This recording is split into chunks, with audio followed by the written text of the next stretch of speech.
Hello, this is Bobby Cappuccio coming to you from the middle of nowhere. Thank you for joining me for another PTontheNet video blog.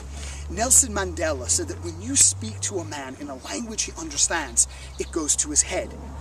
When you speak to a man in his own language, it goes to his heart. And this is a concept that was very hard for me to grasp early in my career. In my career, when I first started out as a trainer, it was more important for me to be right than it was to be effective. For example, when I first learned about spot reduction, that it was either not scientifically possible or highly implausible, I was on a mission. I would walk into the gym and there would be a member and she'd be on an in or outer thigh machine or she'd be on a crunch machine, and I would engage her instantly, not with so much the intention of trying to help her, I thought I was, but looking back in retrospect, with the intention of proving to her that what she was doing was probably not going to bring about the results that she was seeking. So I would engage her in a conversation, and I'd say something really stupid, like, well, don't you know that's not scientifically possible? What you're looking to do, get rid of fat here or here, that's spot reduction. If spot reduction worked, chewing gum would give you a skinny face, wouldn't it? Well, first of all, aside from being really arrogant, she didn't even know what spot reduction was. For all she knew, that's when your dog mysteriously shrinks. Second, we would get into a fight because I invalidated her, and who would win? I would, because I had more information. Problem was, nobody likes feeling wrong. Nobody likes being told that they're incorrect, and furthermore, being told what to do. That was pretty fast. So she never spoke to me again. Now, I could have found out why she chose the exercise she chose, where she learned about it, and why she believed that that source of information was valid. I would have learned a lot about how her brain either accepts or rejects information, and I could have used that as our relationship progressed to give her what she needed, but package it in what she wanted.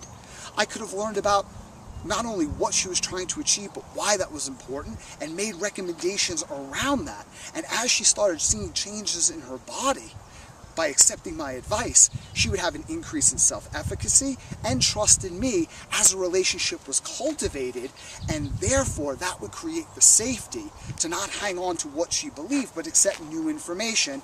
Or I could have done what I did, which was engage in a battle of the wits. In my case, I didn't really have too many, and destroy any future of a relationship. Now, the reason why I did that was for a couple of reasons. One, because ignorance and arrogance is a horrible combination. I just happened to have been cursed with it when I was a little bit younger. Number two, I didn't understand how to see the world through other people's perspective. In neurolinguistic programming, there are basically 4 positions that are perceptual in communication. Position number 1 is where I was coming from, is where most people get stuck, which is I know what my beliefs are, I know why I'm saying what I'm saying, and I know why it's valid. So I see the world from my perspective and my perspective alone. Position number 2 is I could choose to ask the question, if I were this person and I had her level of motivation, maybe I failed in many other exercise programs and diet programs before, and I felt lack of confidence, and this exercise I was doing was part of a bigger strategy that I bought into, that I emotionally needed to work. But bottom line, if I was her,